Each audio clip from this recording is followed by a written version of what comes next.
Friends, good evening. ఇవాళ ఉదయం నుంచి వీడియో పెట్టలేదు, నిన్న కూడా పెట్టలేదు అనుకుంటా. బహుశా టెన్షను, ఒత్తిడి, దెబ్బ మీద దెబ్బ, పుండు మీద కారం చల్లినట్టుగా ఉందని నా సినిమాలో డైలాగ్ అన్నట్టుగా దెబ్బ మీద దెబ్బ తగ్గుతుంది. ఎక్కడి నుంచి మొదలైంది నాకు ఈ దెబ్బ తగ్గడం అంటే, మా అబ్బాయి ఒంగోలు రూమ్ ఖాళీ చేసి ఆ సామాన్ తీసుకొచ్చి ఇంటికాడ పెట్టాడు. అప్పటికి నాకు షాప్ ఖాళీ చేయాలని ఆలోచన కానీ అసలు నాకు లేదు. అనుకోకుండా సడన్గా షాప్ ఖాళీ చేయాల్సి వచ్చింది. డిసెంబర్ 10వ తారీఖు 13వ తారీఖు. సరే షాప్ ఖాళీ చేసేయాలని చెప్పి ఆ సామాన్ తీసుకొచ్చేది పెట్టి జాగ్రత్తగా ఉందామని అనుకుంటా ఆలోచన చేస్తున్నా. ఇప్పుడు ఇల్లు ఖాళీ చేయాల్సిన పరిస్థితి. 12 సంవత్సరాలు రాముల వారి వనవాసం ముగిసిందో లేదో తెలియదు, కానీ రాముల వారికి వనవాసం ముగిసినట్టుగా మాకు 12 సంవత్సరాల వనవాసం పూర్తయినట్టుగా అనిపిస్తుంది. ఈ 12 సంవత్సరాలు ఎలా జరిగిపోయిందో అర్థం కావట్లేదు. అసలు ఇలాంటి పరిస్థితి ఇప్పట్లో వస్తుందని మేము అనుకోలేదు. మనం అనుకున్నట్టుండేది జీవితం కాదు, అనుకోకుండా జరిగేదే జీవితం. అసలు ఈరోజు నిన్నగాక మనం లెక్కేసుకొని డబ్బులు చాలా తక్కువ ఖర్చు అయింది ఈ నెల బడ్జెట్ మొత్తం. ఇప్పుడు రెంట్ కట్టినా కూడా 14,000 అయింది అనుకున్నా. రెంట్ కట్టాక ముందు మా ఓనర్ గారు పెయింట్ వేపిస్తాను అన్నాడు. పెయింట్ వేపిస్తానంటే ఆందోళన కలిగి నేను పెయింట్ మాకు లోపల అయితే కుదరదు సార్ అంటే, ఇష్టం లేని వాళ్ళకి లోపల వేయించను అన్నాడు. బయట వేయించేసాడు. వేయించిన తర్వాత మళ్ళీ వేరే వాళ్ళు ఎవరో అన్నారు లోపల కూడా వేపిస్తాడంట అని. మళ్ళీ ఆయన అడిగా, మీకు వేయించను అన్నాను కదా అన్నాడు. మేము ఆ లోపల ఇల్లు చూసుకొని మళ్ళీ కత్తెర వచ్చిందనమాట. కత్తెరలో ఇల్లు ఎట్లా చూసుకుంటాం, కత్తెర జరుగుతుంది కదా అని చెప్పి ఇల్లు చూసుకోవడానికి పోయి కూడా చూసి కూడా అడ్వాన్స్ ఇవ్వకుండా వెనక్కి వచ్చాం. వెనక్కి వచ్చిన తర్వాత మళ్ళీ ఏమైందంటే, ఇక నేను మళ్ళీ ఆడాడు ఇల్లు చూసుకోవడం ఎందుకులే, బయట పెయింట్ వేయించాడు, ఇంక ఒకదేగిపోయింది. ఇంతటితో ఇంక మనకి ప్రశాంతంగా రేపు నుంచి అమ్మయ్య ప్రశాంతంగా ఉండొచ్చు అనుకున్నా. ఆయనకి బయట ఎప్పుడైతే వేయించేది కలకల్లాడుతుందో ఇళ్ళలో కూడా వేయించాలని ఒక ప్రేరణ కలిగింది. అంతకుముందు ఇష్టమైన వాళ్ళకే వేపిస్తానని మాట ఇచ్చాడు. తర్వాత పెయింట్ వాళ్ళకి మొత్తం కాంట్రాక్ట్ ఇచ్చేసాడు. ఇప్పుడు తర్వాత నేను గట్టిగా అడిగితే నీకేపించనని మభ్య పెడుతున్నాడు. కానీ నాకు ఆందోళన కలిగి ఎమ్మటినే పోయి ఈయనకేమో తొందరపడి రెంట్ ఇచ్చేసా. ఈ నెల రెంట్ ఆపి నెక్స్ట్ మంత్ ఆపితే నాకు అడ్వాన్స్లో ఇంక 2,000 రూపాయలు ఎంత ఉంటే సరే వెళ్ళిపోయి సరిపోయేది. ఆయనకి ఇంట్లో ఆడవాళ్ళు వద్దంటున్నా కూడా ఇల్లు మనకి మంగళవారం రోజు ఇంకా ఇవ్వద్దని ఇల్లు ఇంట్లో ఇవ్వద్దు అంటూ ఉండారు. ఆయన మెత్తగా మాట్లాడాడు నాతోటి, నీకు వేయించిన అన్నాను కదా అని మెత్తగా మాట్లాడితే రెంట్ ఇచ్చేసా. ఇప్పుడు సమస్య ఏంటంటే, రెంట్ ఇచ్చినందుకు కాదు ఆయన అడ్వాన్స్ తర్వాత ఇస్తాడా ఈడనేది అది పక్కన పెడితే, సమస్య ఏందయ్యా అంటే, ఇప్పుడు సమస్య ఏంటంటే ఇంతలోకి నేను ఇంకా వాళ్ళ పెయింట్ వాళ్ళు ఏం చెప్పారంటే అన్ని ఇల్లు వేసి లాస్ట్లో నీళ్ళు వేస్తామన్నారు. అది ఎట్టా అని చెప్పి మళ్ళీ అడిగాయని. మళ్ళీ అడిగితే రెంట్ తీసుకున్న తర్వాత ఆయన స్వరం మారింది. మనుషులన్నీ పెట్టి సర్దిస్తాను, అడ్జస్ట్మెంట్ కావచ్చు కదా, అందరూ ఒప్పుకున్నారు, నువ్వు అక్కడ ఏంది అంటున్నాడు. మళ్ళీ నేను గట్టిగా మాట్లాడి నీకు వేపించినాను కదా, నాకు టెన్షన్ తెప్పించింది అన్నాడు. ఆయన టెన్షన్ కాదు, నాకు నిద్రలేని రాత్రులు గడుపుతున్నాను దాదాపు 10-15 రోజుల నుంచి. ఈ పెయింట్ అని కాంచి నాకు ఆయన సంగతి తెలుసు. అతడు తాగడు, మళ్ళీ తలుపులకు మళ్ళీ పాలిష్ అంటాడు, కిటికీలకి మళ్ళీ పెయింట్ అంటాడు. ఒక రోజుతో అయ్యే పని కాదు, ఎప్పుడు ఇంక పని వాళ్ళు ఇంట్లోనే తిరుగుతుంటారు. ఇంకా టెన్షన్ వచ్చేసి ఇప్పుడు నా సమస్య ఏంటంటే, ఆ 4,000 రూపాయల డబ్బులు నా దగ్గర ఉంటే అవతల ఇంటికి అడ్వాన్స్ ఇచ్చేవాడిని. ఇప్పుడు నేను మళ్ళీ కొత్త అప్పు చేయాల్సిన పరిస్థితి. ఎందుకంటే ఈయన గట్టిగా లోపల కూడా వేపిస్తాను, మీరు ఎక్కడ ఇల్లు చూసుకోమనే మాట అనలా. నీకు వేపించని అంటున్నాడు. మళ్ళీ వాళ్ళతోటే పని వాళ్ళతోటే మొత్తానికి వేయాల్సిందని చెప్తున్నాడు అనమాట. ఈ 2 రకాల ధోరణితో మమ్మల్ని కన్ఫ్యూజ్లో పెట్టేశాడు. ఆయన పెయింట్ మొదలుపెట్టిన కత్తెర, ఆ కత్తెరలో ఇల్లు మారకూడదు. అప్పుడు రెంట్ ఇవ్వకుండా మనం అవతల అడ్వాన్స్ ఇచ్చి వెళ్ళిపోవచ్చు, కానీ ఆ సమయంలో మనం ఇల్లు మారకూడదు. 5వ తారీఖు నాకు నెల అయింది, ఇల్లు మారకూడదు. సరే నేను మంచిగా మాట్లాడి డబ్బులు ఇచ్చా. ఇప్పుడు డబ్బులు ఇస్తే ఆయన తర్వాత అడ్వాన్స్ ఇస్తాడా ఇవ్వడా అనేది మనకు తెలియదు అది. కానీ ఇప్పుడు నాకైతే అవసరం ఆగింది కదా. ఇలా నాకు వరుసగా మా అబ్బాయి ఒంగోలు రూమ్ ఖాళీ చేసిన కాంచి ఆల్రెడీ పని తక్కువగా నడుస్తుంది. మా అమ్మమ్మ గారు చచ్చిపోయిన కాంచి చాలా బాధలు పడతా ఉన్నా. ఈ బాధలు కాకుండా సరే ఇంట్లోనే మనశ్శాంతిగా ఉందామంటే ఎప్పుడు ఇక్కడ మనశ్శాంతి లేదు, ఎప్పుడు ఏ రిపేర్లే. నాకు 2024 నుంచి అక్కడ ఆ బాధని మమ్మ చనిపోయిన తర్వాత ఆ బాధ కోసం ఆ పని లేక ఒక పక్క బాధపడితే ఇంట్లో ప్రశాంతంగా కొనుక్కోవడానికి లేదు. 2024లో ఆ పైపులన్నీ బయట మార్చారు, లోపల బాత్రూమ్లన్నీ పగలు కొట్టారు. ఆ తర్వాత మళ్ళీ ఇటు గాళ్ళు కొట్టి సున్నం పెట్టారు, అవి అయిపోయింది. 2025లో మళ్ళీ ఏదో ఈ తలుపులు బాత్రూమ్ డోర్లు అవన్నీ అవి రిపేర్లు చేయించారు. 2026 వచ్చింది, స్విచ్ బోర్డులు అవి చూపించాడు. తర్వాత ఇప్పుడు పెయింట్. ఇక ఇట్లా ఎప్పుడు ఏదో రిపేర్ చేపిస్తానంటే, రిపేర్ చేయించినంతకాలం ఓనర్ గారు ఇక్కడ తిరుగుతానంటారు, జాగ్రత్తలు చెప్తానంటారు. రిపేర్ అయిపోయిన తర్వాత కూడా మళ్ళీ జాగ్రత్తగా ఇల్లు చూసుకోమని చెప్తుంటారు. సరే అవన్నీ మనం 12 సంవత్సరాల నుంచి అలవాటు అయిపోయింది, మనం ఈయన అర్థం చేసుకున్నాం. కానీ ఇప్పుడు ఇది అంతా ఎందుకంటే వాళ్ళ మీద నేను చెడుగా చెప్పడం కాదు, నేను 12 సంవత్సరాలు ఇంట్లో ఉండగలిగానంటే నిజంగా చాలా గ్రేట్. నేను ఎవరికైనా ఏదైనా చెప్పదలుచుకుంది ఏంటంటే, అద్దెళ్ళకు ఉండే వాళ్ళకి మనం పర్మనెంట్గా చాలా కాలం ఉండాలనుకోవడం పొరపాటు. అప్పుడప్పుడు మారటం అలవాటు పెడితే మనకి ఇంత బాధ అనిపించదు. ఎందుకంటే 4 సంవత్సరాలకి 5 సంవత్సరాలకి ఓనర్లు ఎంత మంచి వాళ్ళైనా 4-5 సంవత్సరాలకు ఒకసారి మనం మారాలి. ఎక్కువ రోజులు అలా ఉండటం వల్ల ఏం జరిగిందంటే మనకి ఒక రకమైన నెగిటివ్ ఫీలింగ్ వచ్చేస్తుంది. వాళ్ళకి మన మీద గౌరవం పోతుంది. వీళ్ళకి ఇంకే దిక్కు లేదు, మన దగ్గరే ఉంటుందని చెప్పి ఇంకెట్నే చేపిస్తుంటారు అనమాట. ఇది ఒక సమస్య అనమాట. ఇప్పుడు నేను అసలు పాయింట్ ఏంటంటే ఇప్పుడు అక్కడ అడ్వాన్స్ ఇవ్వడానికి ఇక్కడ ఈయనేమో లోపల ఎప్పుడే తెప్పించడం అన్నాడు, ఇక్కడ సమస్య పోయిందని చెప్పి నేను పాలు మళ్ళీ బాడీకి ఇచ్చేసాను. ఈయటం వాళ్ళు ఇప్పుడు ఏమైంది, ఇప్పుడు నాకు అక్కడ అవతల అడ్వాన్స్ ఇవ్వాలి, ఇక్కడ బాడీగా ఇచ్చి అక్కడ అడ్వాన్స్ ఇచ్చి ఇక్కడ ఆల్రెడీ అడ్వాన్స్ 10,000 ఉంది. ఈ 10,000 అడ్వాన్స్ రేపు నెలవాడిగా నెలాఖరులో మనం ఖాళీ చేసిన ఇంకా మనకి 6,000 రూపాయలు అడ్వాన్స్ ఉంటుంది. ఇంకా 5 రోజుల ముందే 2-3 రోజుల ముందే ఖాళీ చేస్తాం, నెలకన్నా ముందు. సరే ఆ 3 రోజులు తీసేసిన 6,000 అడ్వాన్స్ ఉంటుంది. అవి ఎప్పుడు ఇస్తారో ఎవరో మనకు తెలియదు. తర్వాత వచ్చే సమస్య ఏంటి అంటే మళ్ళీ ఇప్పుడు ట్రాన్స్పోర్ట్ ఏసీ ఇక్కడ ఓడి తీసి అక్కడ బిగించినందుకు ఈ పని వాళ్ళు మారినందుకు మొత్తానికి దానికి 10,000 అవుతుంది. ఇంకా ఈ అడ్వాన్స్ డబ్బులు కానీ రాకపోతే అవి 16,000 రూపాయలు అనుకోని ఖర్చు అనమాట. ఈ నెలలో నేను ఎంతో ఖర్చు తక్కువ అనుకున్నా, అబ్బా ఇన్ని నెలల్లో కానీ ఈ నెలలో చాలా ఖర్చు తక్కువ, నిన్న కాక మొన్న లెక్కేసుకుని లోపల ఆనందపడ్డ మరుక్షణమే తర్వాత రోజుల నుంచే ఇంక ఇది మొదలైందనమాట. ఇంకా నాకైతే వాస్తవానికి రాత్రి నిద్ర లేదు. మొన్న ఒక రోజు నీకు వేయించనని బాడికి ఇచ్చిన రోజు నిద్రపోయాక అమ్మగా, అంతకుముందు రోజు మళ్ళీ నిద్ర లేదు. వాళ్ళు ఇట్నే చెప్తుంటే పైన కొంతమంది ఏమో మీకు వేయించలేని చెప్తున్నారు, కొంతమంది మీకు వేయిస్తారు, అందరూ మీకు ఎట్ట వదిలిపెడతా అన్నారు. ఈ కన్ఫ్యూజ్ గజిబిజిలో మొత్తానికి టోటల్గా అయితే ఇంకా నేను తట్టుకోలేక వేరే ఇంటికి అయితే అడ్వాన్స్ అయితే ఇచ్చాను. పూర్తిగా ఇవ్వలేదు, కొంత అడ్వాన్స్ అయితే ఇచ్చాను. ఇప్పుడు అక్కడికి మారాలంటే ఊర్లో మారాలంటే సామాను మార్చే వాళ్ళకి 6,000 కానీ 7,000 దాకా అడుగుతున్నారు. ఆ ట్రక్ అయితే ఏసీ ఓడి చూపించినది 3,000 కానీ 3,000 మినిమం 3,500 అయింది. ఈ మొత్తం చూసుకుంటే 10,000 రూపాయలు ట్రాన్స్పోర్ట్ ఖర్చు అవుతుంది. ఇకపోతే ఇక్కడ ఈ అడ్వాన్స్ అనేది వస్తుందా రాదనేది, వచ్చినా దాంట్లో కొంత కోత పడే వస్తుంది. ఇల్లు క్లీన్ చేయించాలి, అదేదో ఒక 1000 రూపాయలైనా కట్ చేసుకుంటారు ఒకవేళ ఇచ్చినా. ఒకవేళ ఇగిపోతే ఇంక మనం మటుకు ఏం చేయగలం, పెద్దవాళ్ళతో కూడా వ్యవహారం మనం ఏమనలేము. అది వాళ్ళకి ఆలోచన ఉండాలన్నమాట. ఇది పరిస్థితి.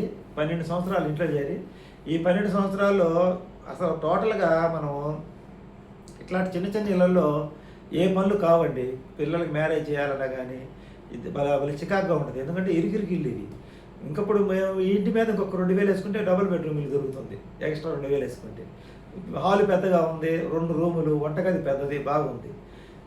మనం ఏమైందంటే ప్రపంచం బయట చూడకుండా బావిలో కప్పలాగా ఇక్కడే ఉండి మనకు ప్రపంచం తెలియదు. నిన్న నేను ఇల్లు దొరకడం కష్టం అనుకున్నా. నేను 10వ తారీఖు నుంచి ఇంటికి తిరుగుతున్నా. 10వ తారీఖు నుంచి రకరకాల ఓనర్లు చూసా. దాదాపు 7-8 ఇల్లు చూసా. ఒక ఇల్లు 15,000 చెప్పారు, డబుల్ బెడ్రూమ్ ఇల్లు, కొత్త ఇల్లు. ఒక ఇల్లు మిద్ది మీద ఇల్లు సింగిల్ బెడ్రూము ఫస్ట్ ఫ్లోర్లో 6,000 కింద చెప్పారు. ఇంకొక ఇల్లు ఫస్ట్ ఫ్లోర్లో 5,500 చెప్పారు. ఇంకొక ఇల్లు 5,500 చెప్పారు వాటర్ బిల్లుతో కలిపి. ఇంకొక ఇల్లు తక్కువ రేట్ చెప్పారు, వాటర్ లేదు, మీరు పోయించుకోవాలి నీళ్ళు అన్నారు. సెంటర్లో ఉండే టౌన్లో. కొంచెం ఊరు బయటకు పోతే మంచి ఇల్లు ఉండే, కొన్నిసార్లు అయితే సవిటి నీళ్ళు ఉన్నాయి.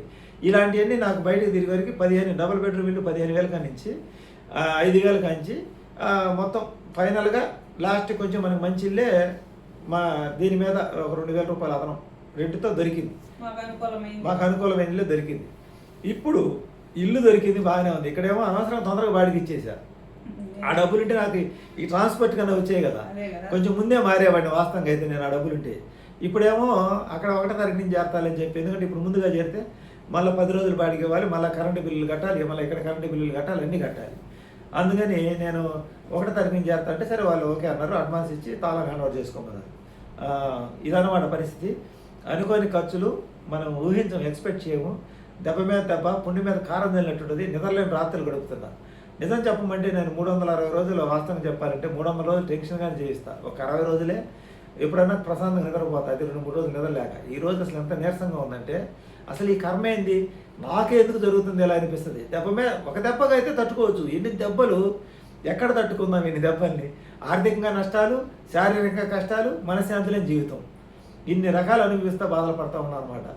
ఇది ఒక సంవత్సరంతో నడిచింది కాదు. నేను పుట్టిన కాంచి నాకు తెలిసిన కాంచి ఇలాగే జరుగుతుంది.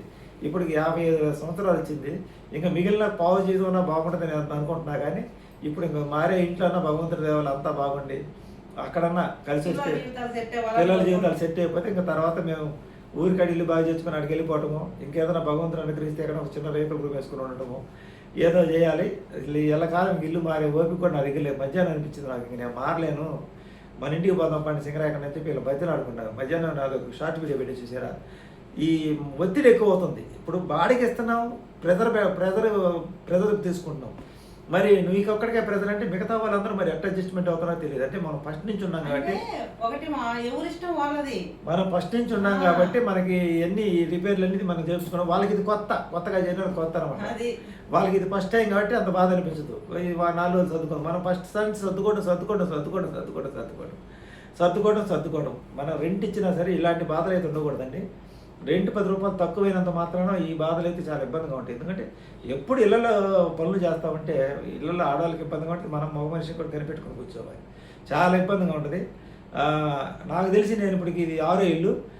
గత 5 ఏళ్లలో నేను ఎప్పుడు కూడా ఇలాంటి బాధలు అయితే పడలా. ఫస్ట్ చేరిన ఇల్లు వాళ్ళకి ఇల్లు అవసరమై మా మేనత్తోళ్ళ ఇల్లు మేమే ఖాళీ చేసాం. ఆ తర్వాత ఇంకొక ఇల్లు చేస్తే వాళ్ళు ఇల్లు అవసరమై మేము చేరాలి, ఖాళీ చేయమన్నారు. తప్పు లేదు, ఇంకా మాకు మిగతా ఏ ఇబ్బందులు పెట్టలేదు. తర్వాత ఒక ఇంట్లో చేరాం, అది పాత మీదే, మేమే నీళ్ళు లేక లాస్ట్లో మేమే ఖాళీ చేసాం. అక్కడ వాళ్ళు మమ్మల్ని ఇబ్బంది పెట్టలేదు. తర్వాత ఇంకొక ఇంట్లో చేరాం, వాళ్ళు కూడా ఖాళీ చేయమని మమ్మల్ని చెప్పలేదు, మేమే ఖాళీ చేసాం. దాంట్లో గాలి వెళ్తూ లేక 9.5 సంవత్సరం బాధపడి ఇంకా మేము వాళ్ళ ఓనర్లు వాళ్ళు కూడా మమ్మల్ని ఇలాంటి ఇబ్బందులు అసలు ఎప్పుడు పెట్టాల. అక్కడ ఖాళీ చేసాం. ఆ తర్వాత 2 సంవత్సరాలు ఒక ఇంట్లో ఉన్నాం. అక్కడ వాటర్ బిల్లు ఇక్కడ కొంచెం తేడా వచ్చింది, కానీ వాళ్ళ కూడా మాకు ఇంత ఇబ్బంది అనిపించలేదు. ఎంత ఉత్సాహంతో ఎంత ఆనందంతో ఇక్కడ చేరాము.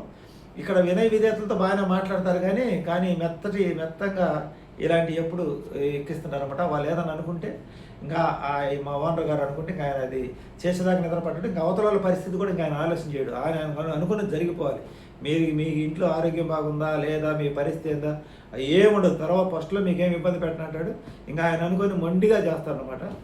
ఇదొక్కటే మాకు ఇంట్లో నచ్చలేదు, మిగతా అంతా బాగానే ఉంది. కానీ ఇదొక్కటే నచ్చలేదు మాకు. ఇంటి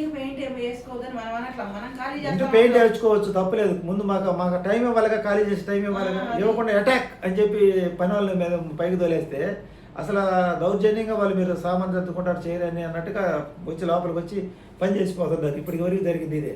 అది చాలా బాధాకరమైన విషయం. పెద్దలు కాబట్టి వాళ్ళకి తెలియదు అవతల ఎంత కష్టపడతారని. ఇంట్లో ఉండే వాళ్ళకి మాకు తెలుసు ఆ బాధ ఏందనేది. మనం ఈరోజు పై స్థాయిలో ఉన్న వాళ్ళని కింద స్థాయిలో వాళ్ళ బాధలు ఎవరికి అర్థం కాదు. అవి కూడా అర్థం చేసుకుంటే అందరం బాగుంటాము. వాళ్ళ ఇల్లు బాగా చేర్చుకోవడం తప్పులేదు, కానీ మీకు నచ్చకపోతే మీకు టైం ఇస్తాం, ఖాళీ చేయమని చెప్పి చేయించుకోవాలి.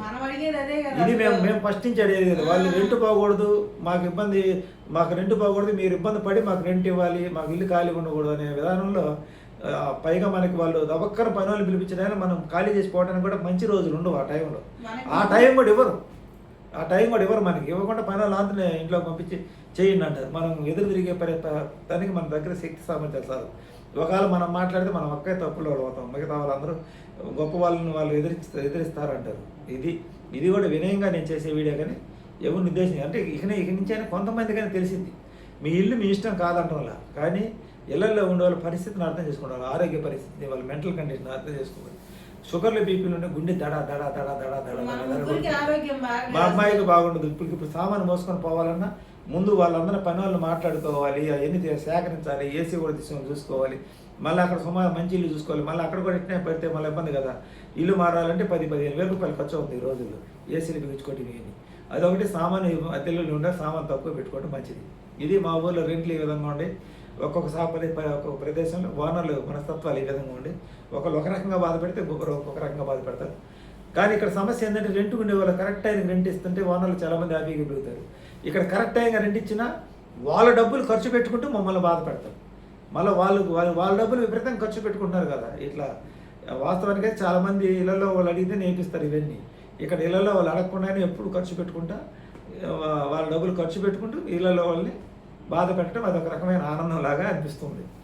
ఇది వీడియో నచ్చితే లైక్ చేయండి, సపోర్ట్ చేయండి. మా బాధేగా, మా ఆవేదన, మా బాధ ఇది.